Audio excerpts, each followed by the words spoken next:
Como fazer recursos de recusa ao teste do bafômetro? Nós hoje vamos tratar desse assunto no vídeo.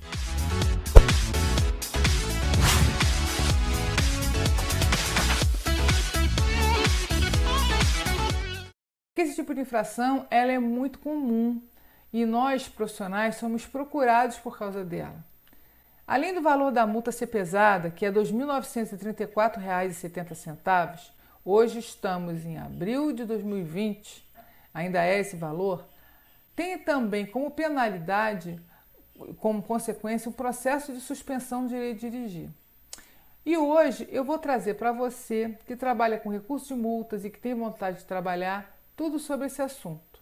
Porque a ideia aqui é te mostrar como analisar o fato, como analisar o que aconteceu, a situação com o seu cliente e atrelar ela à legislação. Então, tudo vai estar aqui.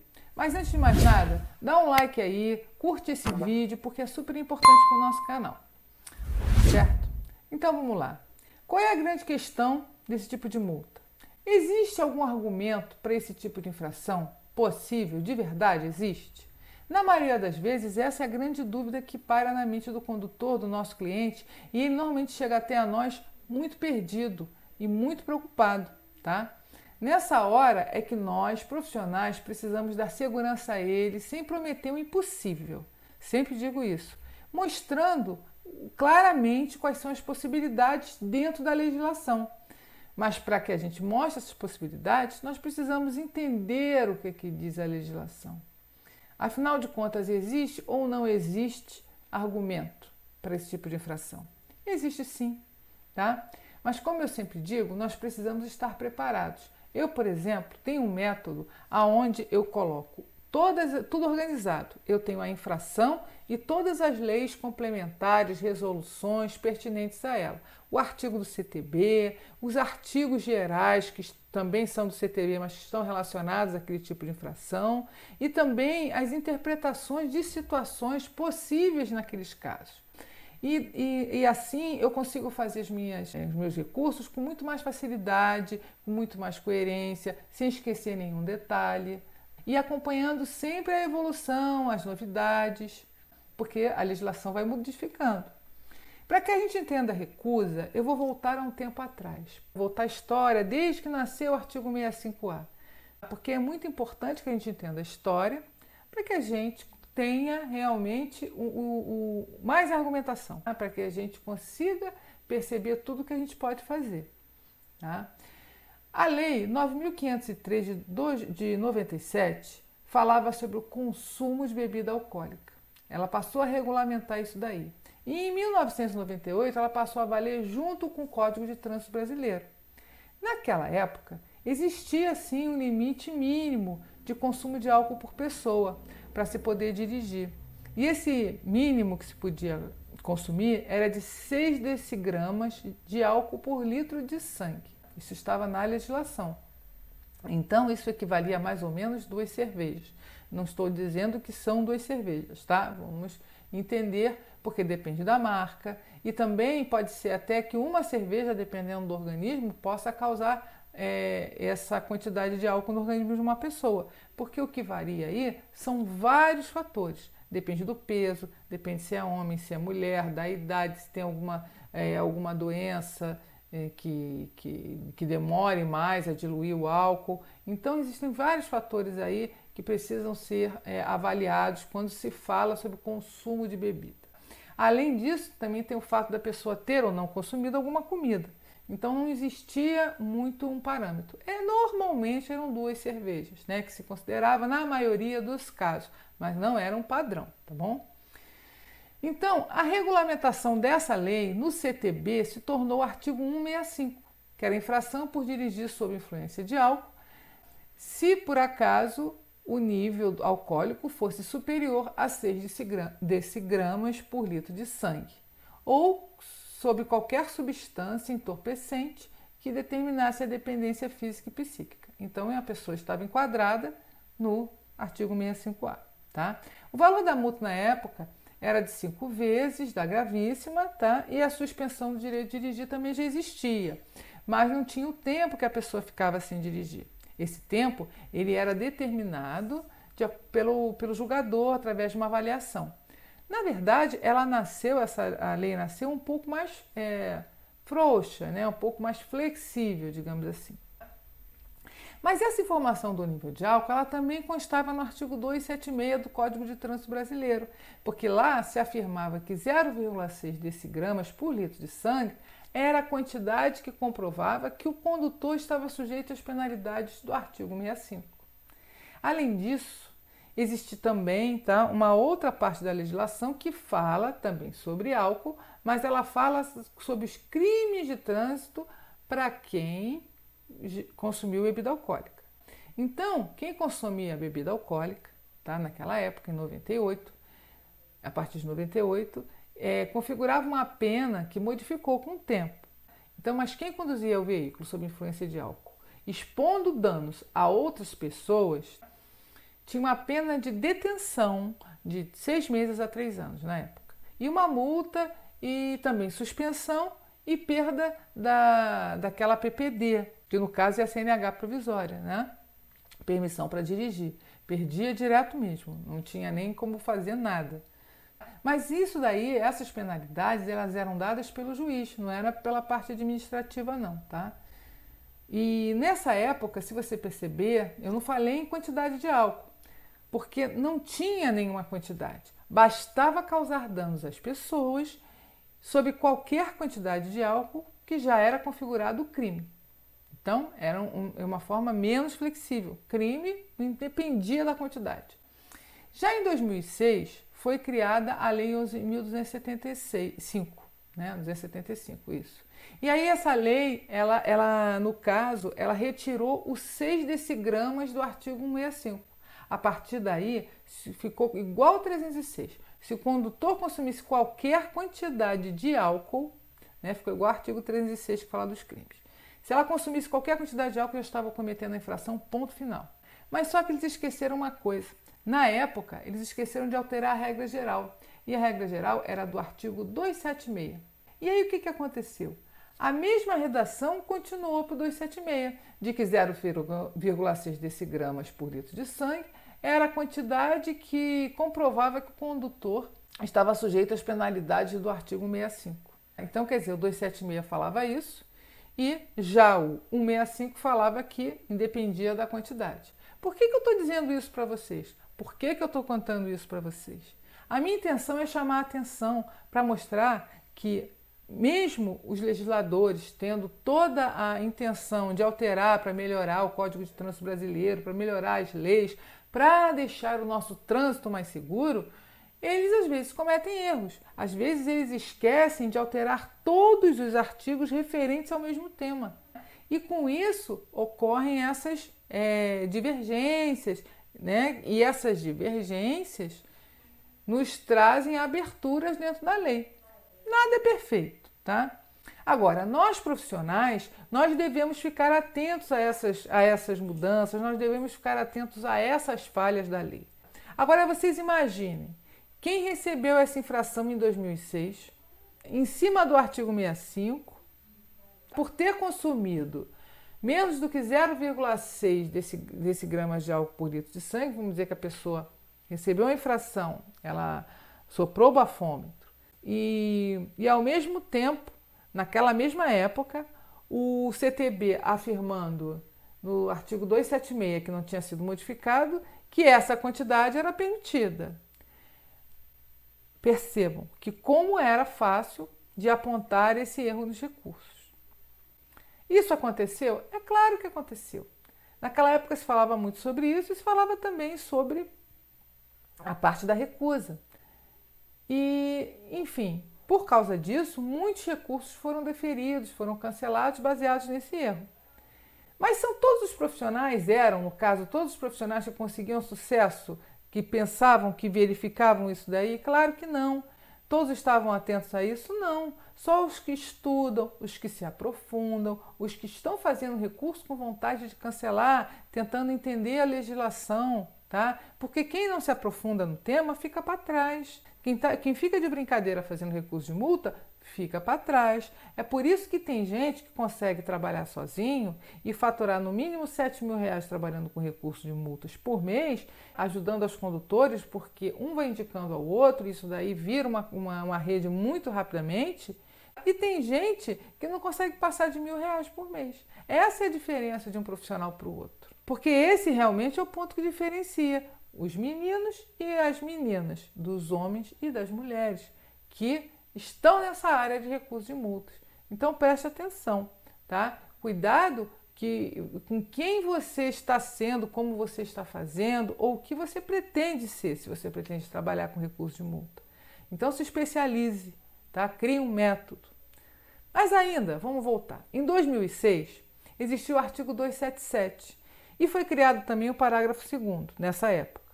O caput do artigo ele dizia que o condutor envolvido em acidente ou em fiscalização sob suspeita de consumo de álcool se submeteria ao teste de alcoolemia para certificar a presença de álcool no organismo, mas só se estivesse sob suspeita. E esse parágrafo 2º, que foi criado nessa época, ele falava pela primeira vez sobre a recusa, porque havia muita recusa. Então fizeram esse parágrafo específico sobre a recusa. E ele dizia assim: no caso de recusa, a infração poderia ser verificada pelo agente através de outros meios de prova, que seriam os sinais. Então, os sinais apareceram aí, tá?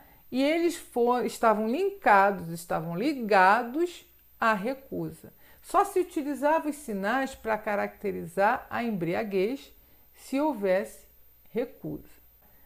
A recusa não tinha força sozinha para garantir uma multa. Então, o agente era obrigado a verificar outros sinais após uma recusa. Ele tinha mais um trabalho a fazer. Por quê? Porque ele tinha que identificar se o condutor tinha alguma evidência de consumo de álcool. Naquela época era assim, tá? Em 2008, já veio aquela famosa lei seca, que foi a Lei 11.705. Essa lei, ela manteve a mesma condição do artigo 65, ou seja, com qualquer substância, qualquer quantidade de álcool, exatamente aquela mesma, qualquer quantidade, a pessoa já estava cometendo uma infração por estar dirigindo. Então, não mudou nada. Mas aquela inconsistência do artigo 276, ela foi modificada, rapidamente ela foi corrigida. A partir de 2008, aquela regra geral já passou a qualquer quantidade de álcool configura a infração do artigo 165, tá? E vocês lembram do artigo 277, parágrafo 2º, né? Onde nasceu a parte da recusa? Se tirou a palavra recusa, tá? Separou a recusa dos sinais. Então, o agente ele podia verificar os sinais, mas aí já não era dependendo da recusa. Além disso, em 2008, nesse mesmo artigo 277, aí eles criaram um outro parágrafo, que foi o parágrafo 3º. E aí, nesse parágrafo 3º, afirmava o seguinte, aí falava da recusa mais uma vez, que a penalidade seria a mesma do artigo 165 para quem sob suspeita se recusasse a fazer o teste. Então, em 2008, foi regulamentado o mesmo peso da pena para quem dirigisse sob influência de álcool, para quem, a mesma pena para quem também se recusasse a fazer o exame. Foi criado um parágrafo específico para isso, o 3º. Tá? Mas ainda não existia um artigo específico para recusa, certo? E também a recusa foi desatrelada dos sinais de verificação. A partir de 2008, o agente poderia caracterizar a infração apenas por aqueles notórios sinais de embriaguez, sem nada a ver com a recusa. Pouco importava, né? Na verdade, se a pessoa recusava ou não recusava fazer o exame. Ele podia usar simplesmente os testes para justificar o que ele achasse, tá? Quando ele percebia, ele tem fé pública. Por crime de trânsito, houve uma modificação em 2008 também, tá? No artigo 306, vocês lembram que antigamente, né, antes disso, independente da quantidade de álcool era crime? Pois é, a partir de 2008 já passou a considerar 0,6 decigramas por litro de sangue como medida para configurar os crimes de trânsito. Então, quer dizer, no artigo 306 ele agiu de forma contrária, né? Ele andou de forma contrária ao artigo 165. Já em 2012 veio uma outra lei para modificar mais uma vez, tá? O caput do artigo 277. E o que ele fez? Tirou a expressão sob suspeita, tá bom? Então, a partir de 2012, todo condutor envolvido em acidente ou sobre fiscalização, ele poderia ser submetido a teste. Qual teste? Exame de sangue, aí falava todos os testes, laboratorial, todos os tipos de exame que ele poderia estar sujeito a fazer. O artigo 306, o que ele fez? Que falava dos crimes de trânsito, ele ampliou o tipo de constatação, porque antes só tinha como opção verificar se o condutor realmente tinha consumido 0,6 decigramas de álcool por litro de sangue, tá? Acima disso, né? Para se configurar crime. A partir de 2012, dessa época aí, já poderia se constatar a embriaguez por vídeo, por testemunhas, por outros meios, sinais de alteração, e o condutor tinha direito à contraprova, ao reteste ou ao exame de sangue. Esses sinais de alteração da capacidade psicomotora também foram definidos, tá, em uma resolução específica. Foi criada em 2013 a resolução 432. E já em 2016, com a Lei 13.281, foi criado o artigo 165A. Então, nessa época, foi criado o artigo que se fala separadamente sobre a recusa de se fazer o exame para testar o consumo de álcool, tá? Foi um artigo específico. E toda a fiscalização teria que ser feita em cima daquela resolução de 2013, a 432 do CONTRAN, tá?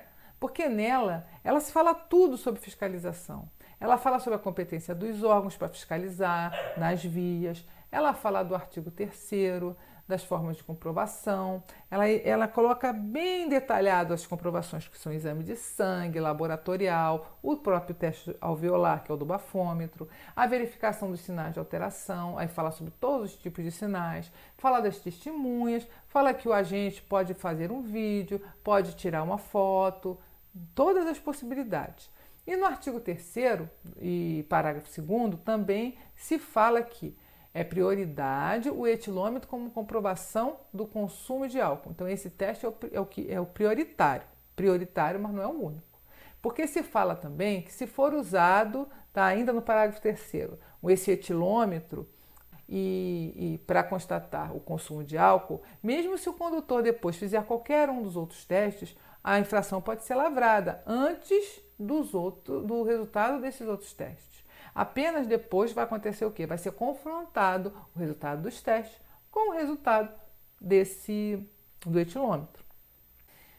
No artigo 4º dessa mesma resolução, veja como é importante se ter essa resolução. Se fala sobre as regras obrigatórias referentes ao etilômetro. Ali se fala sobre calibração, é um equipamento, se fala sobre faixa de erro, se fala sobre verificação. O nível máximo admitido é de 0,05 decigramas de álcool por litro de sangue. Mas o erro descontado é de 0,04, sobrando só aí então 0,01 decigramas de álcool por litro de sangue, né? Que seria a tolerância, digamos assim, do etilômetro. Tá? E lá nessa mesma resolução existe uma tabela mostrando todos esses índices aí, tá? De decigrama de álcool por litro de sangue, enfim, de calibração, tudo está lá.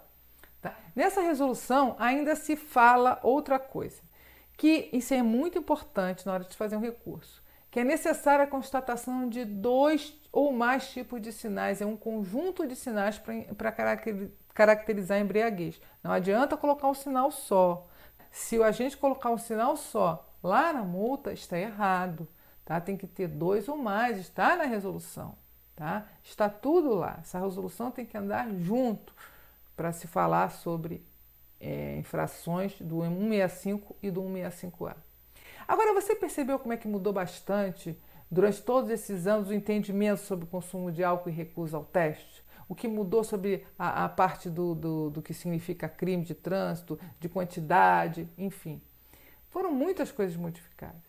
Até 2006, não se distinguia quem tinha consumido álcool de quem se recusava a fazer o exame.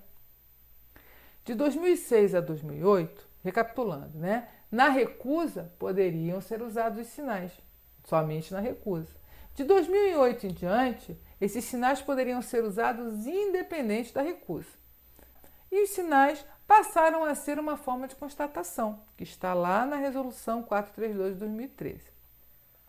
Já em 2016, foi criado um artigo somente falando sobre a recusa e atribuindo o mesmo peso em penalidades da infração do 165 que se trata do consumo de álcool, né? Então, muitas mudanças em muito pouco tempo.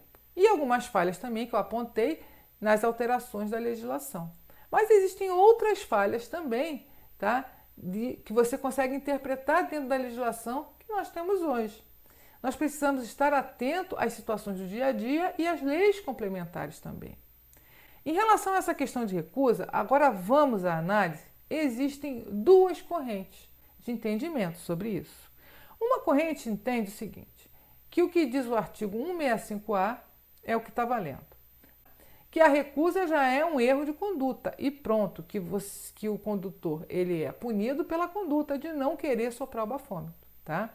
Esse artigo ele penaliza apenas por esse erro, independente se a pessoa tem algum sinal de embriaguez. Ela pode não ter nenhum, mas já está punido porque ela não quer fazer o teste. Sob o argumento de quem não deve não teme. Esse que é o argumento, esse que é o fundamento. Então, o condutor deve soprar o bafômetro se ele não ingeriu bebida alcoólica, até para ele produzir prova a favor dele. Interessante que as consequências para quem consome álcool e para quem se recusa ao teste são as mesmas. A penalidade é a mesma. A multa é de 10 vezes, R$ 2.934,70, lembra? E também se houver reincidência, a multa é multiplicada por 20, ou seja, quase R$ 6.000, né? A única exceção é que na reincidência no artigo 65, a pessoa recebe a cassação, e da CNH, já no 65A não. Agora, vamos lá. Por outro lado, assim como passou a ser penalizada qualquer quantidade de álcool em 2006, lembra? Através do artigo 165, lembra também que naquela mesma época esqueceram de mudar o artigo 276? Porque ele continuou com aquela quantidade de 0,6 decigramas de álcool por litro de sangue, como a configuração de que a pessoa acima daquilo, só acima daquilo que ela poderia sofrer a penalidade do 65, né? Então, essa inconstância, que foi só acertada em 2008, lembra que existia aquilo? Outras regras também sofrem com esse tipo de contradição. A gente precisa estar atento, tá? Existem outros detalhes que precisam ser verificados, tá? Porque quem não deve não teme, tá? Tudo bem, realmente, quem não deve não teme. Mas isso é muito genérico. Tá? Existem várias outras situações que podem ocorrer e que precisam ser avaliadas. Se o condutor achar que o etilômetro está em más condições de higiene, ele é obrigado a fazer porque quem não deve não teme? Se, por exemplo, ele tiver consumido um remédio que contém álcool, como própolis, por exemplo, ou qualquer outro tipo de remédio, não sei, consumido um bombom com licor, e ficar com medo do resultado do falso positivo, quem não deve não teme? Ou ainda, se o condutor tiver, por exemplo, uma herpes na boca e não quiser soprar, ou de repente ele não quer, não gosta de fazer exame, ele não quer fazer exame e nem teste laboratório. Ele é obrigado a fazer o teste? Não, não é. Porque quem não deve não teme? Mesmo sem nenhum sinal de embriaguez e sem necessidade de outra constatação, ele tem que levar a multa porque quem não deve não teme, simples assim. E o falso positivo? As pessoas temem o falso positivo, tá? Não basta só o embasamento no 65A, que é pela conduta, que é a punição pela conduta, tá? Então, essa é o outro pensamento que se existe em relação a isso, é outra linha de pensamento. Antes de mais nada, vamos relembrar que o artigo 277, parágrafo 2º, está dizendo o seguinte, que a infração do artigo 65, que é de dirigir sob influência de álcool, ou seja, de quem realmente bebeu, também pode ser caracterizada mediante imagem, vídeo e constatação de sinais. Já no parágrafo 3º, que fala da multa por recusa, não se fala sobre essa possibilidade de outras formas de constatação. Por quê? Por que não pode ser constatado uma recusa e pode ser constatado quando a pessoa bebeu? Isso não é uma contradição? Estranho, né? A gente tem que lembrar que a lei maior é a nossa Constituição Federal. E no seu artigo 5º, que fala sobre os direitos das pessoas, no inciso 63, ele diz o seguinte, que uma pessoa presa tem direito a permanecer calada. Isso significa o quê? Isso tem a finalidade de que a pessoa não tem que criar provas contra si mesma. No inciso 3 do artigo 5º também, ninguém será submetido a tratamento degradante ou à tortura. No inciso 49, nos é assegurado, tá? Assegurado aos presos, aos detidos, o respeito à integridade física e moral. O que diz o seguinte, a pessoa não tem que simplesmente ter a sua integridade física atingida com exame de sangue. Então, nós não somos obrigados a fazer vários tipos de testes. É isso que diz a nossa Constituição Federal. Mas não é nisso só que a gente tem que se basear, tá? É claro que essa lei, ela nos garante a integridade, tudo bem, tá? Mas a gente tem que se basear em outras coisas, porque o artigo 165A, ele pode ser utilizado sim. A recusa, ela pode valer uma infração sim. Eu não disse que ela não vai valer nada. O que eu disse é o seguinte, que dentro da Constituição existem argumentos, tá? Nessa lei que é mandatória, que quebra essa questão dos exames, tá? E os profissionais de trânsito muitas vezes esquecem de utilizar essas leis complementares para construir um argumento, porque isso pode ser dito. Não, ele poderia ter feito outro tema, mas ele não quis fazer, baseado na Constituição, tá? A resposta seria essa, baseado no artigo 5º, aí vai falar sobre os incisos aí, tá? Sobre esses direitos garantidos, tá?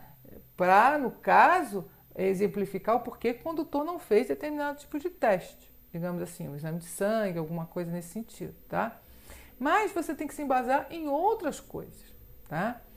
Porque basta que o agente se dê o trabalho de seguir os outros itens de constatação que estão dispostos na Resolução 432 de 2013, que estão lá no parágrafo 2º do 277, que ele pode fazer se a pessoa consumiu álcool. E não colocaram no parágrafo 3º, que é o sol de recusa. Por que não pode ser verificado se o condutor está cheirando a álcool, se ele está com olhos vermelhos, pelos sinais, se ele está com uma fala confusa, se ele está com dificuldade de equilíbrio. O agente pode fazer um vídeo, ele tem fé pública, ele pode tirar uma foto, ele pode buscar uma testemunha que ateste a embriaguez.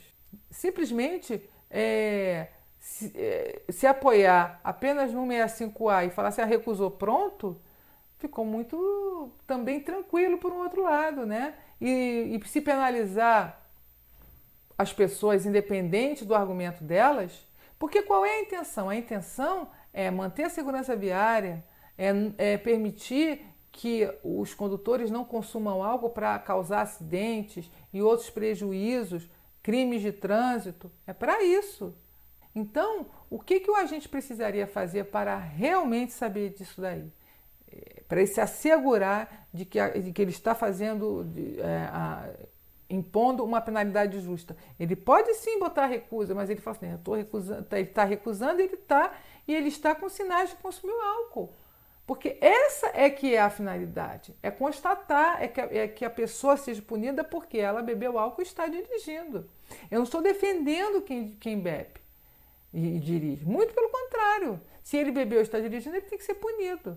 Mas o agente precisa constatar. Isso está garantido na própria Resolução 432 de 2013. Por que não fazer esses testes? Por que sair multando direto? Existe um falso positivo, tá? E o falso positivo, como eu descrevi anteriormente, causa realmente muito medo, tá bom? Então, esses condutores, eles ficam sem argumentação, tá? E porque eles não querem fazer o teste com motivos coerentes. Muitas vezes, o condutor tem um motivo coerente, ele fala para o agente oferece o teste a ele explica de uma forma coerente o porquê que ele não quer fazer, e o agente lavra a multa sem mesmo mostrar o etilômetro. Isso acontece sempre? Não, mas acontece. Por quê? Porque está lá no artigo 165A. Nesse caso, o condutor não viu o etilômetro e receber a multa, está correto? claro que essa discussão vai longe, né? Cada lado tem a sua argumentação. De forma nenhuma eu defendo quem bebe e dirige, né? Bebeu e dirigiu, não. Mas, em relação às pessoas que sofrem com esse falso positivo, eu posso defender sim, tá?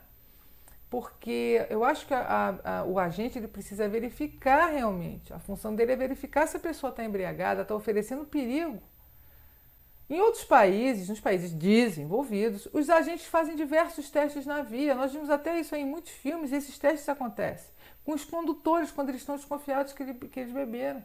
Vários tipos de testes, fazerem andar, a mão no nariz, várias coisas. Por quê? Porque o objetivo desses agentes é manter a segurança no trânsito. Para os países desenvolvidos, importa fazer realmente lavrar a infração de forma justa. E o valor da multa é consequência secundária do ato de pôr em risco as pessoas, os outros condutores, tá? Na via. Simplesmente isso. Então, o valor da multa não é o que realmente mais importa, tá? Existem várias formas, como eu já disse, de constatação de embriaguez, estão todas lá nessa resolução.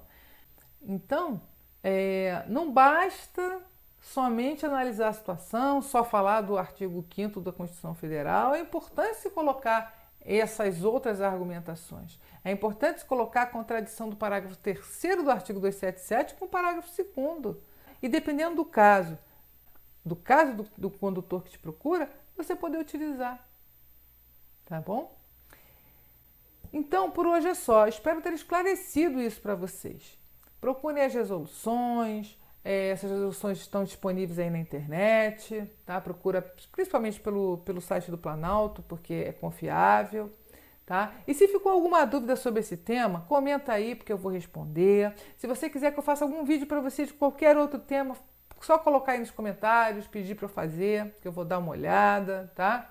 E não esqueça também de curtir, como eu pedi logo no início, porque é importante para a gente no nosso canal. E se você quiser compartilhar isso com algum amigo que você acha que precisa aprender mais sobre esse tema, compartilhe aí esse vídeo, tá? Um grande abraço para você e até o próximo vídeo.